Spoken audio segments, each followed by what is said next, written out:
আসসালামু আলাইকুম ওয়া রাহমাতুল্লাহ। আশা করি সবাই ভালো আছেন, সুস্থ আছেন। আমরা আরবি হরফ শিখতেছিলাম। আজকের ভিডিওতে আমরা দেখব এই যে দ্বিতীয় সারি আছে, দ্বিতীয় সারি দিয়ে আমরা কথা বলবো ইনশাআল্লাহ। উপরের সারি কিন্তু অলরেডি আমরা শিখে ফেলছি। যারা উপরের প্রথম ভিডিওটা দেখেন নাই, ভিডিওটা একটু দেখে আসবেন। তো আমরা এইখানে দেখেন যে হরফটা আছে সেটা হচ্ছে যাল। এইখানে আমরা গত ক্লাসে যে সা উচ্চারণ করছিলাম, সা যেমন এই যে পাতলা করে উচ্চারণ করার কথা বলছিলাম, এটাও একেবারে পাতলা করে উচ্চারণ করেন।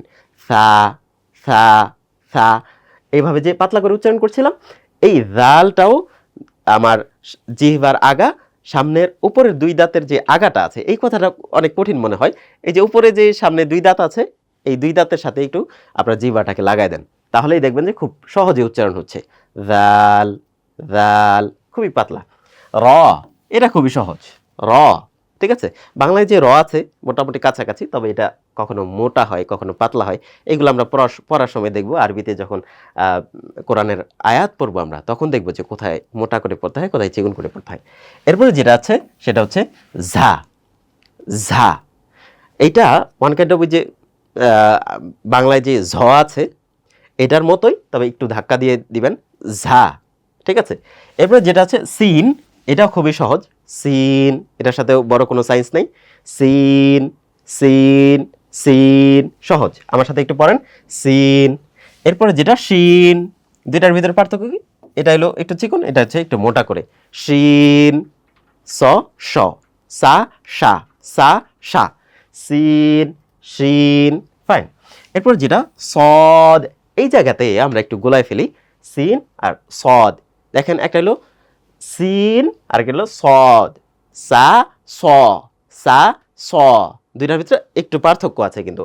কাজেই আপনি যখন হরফগুলা দিয়ে যখন আমরা আরবিতে কোরআনের কোনো একটা আয়াত তিলাওয়াত করব, সেখানে যখন সদ পাবো তাহলে স উচ্চারণ করতে হবে, আর যখন সিন পাবো তখন কিন্তু সা বা সা সি সু, এভাবে। আর এটা যদি আমরা বলি স সি সু, এভাবে উচ্চারণ করতে হবে। এরপর যেটা আছে দদ, এটাও সহজ। দদ সদ দদ, এইভাবে উচ্চারণ করতে হবে। অ্যান্ড ফাইনালি ত, ঠিক আছে। এইটার সাথে একটু কনফ্লিক্ট লেগে যাবে, সেটা হচ্ছে তা। আপনারা মানে যারা নতুন তারা আমরা এই জায়গাতে একটু ভুল করি, তার ত এর ভিতরে একটু গোলায় ফেলি। তা ত, তা ত, দুইটার ভিতরে কিন্তু একটা পার্থক্য আছে। তো এটা কি? এটা হচ্ছে ত, এটা কিন্তু তা না, ত, ঠিক আছে। এরপরে আমরা যদি শুরু থেকে আবার একটু বলি আপনাদেরকে, আমরা কি কি শিখলাম আজকে? জাল, পাতলা করে। র, ঝা, একটু ধাক্কা দিয়ে ঝা। সিন শিন, সদ দদ, ত ত, ঠিক আছে। তা ত, এই দুইটার ভিতরে হালকা একটু পার্থক্য আমরা একটু যদি খুঁজে বের করতে পারি তাহলে কিন্তু সহজ। তো মোটামুটি আমরা এই সারিও শিখে ফেললাম। নেক্সট ভিডিওতে আমরা পরের যে হরফগুলো আছে সেইগুলো শেখার চেষ্টা করব। ততক্ষণ পর্যন্ত আপনারা আমাদের সাথেই থাকুন। আপনারা কোরআন পড়ুন। দিনের কোনো একটা সময় আপনি কোরআনকে দেওয়ার চেষ্টা করুন। আপনি একটু চিন্তা করেন আজকে সারাদিন আপনি কোরআনকে সময় দিচ্ছেন কিনা। প্রতিদিন যদি সকালে হোক, বিকালে হোক, সন্ধ্যায় হোক, যেই সময় সুযোগ পান, কোরআনকে যদি একটু সময় দেন, আপনার সময় কিন্তু বারাকা বেড়ে যাবে ইনশাল্লাহ।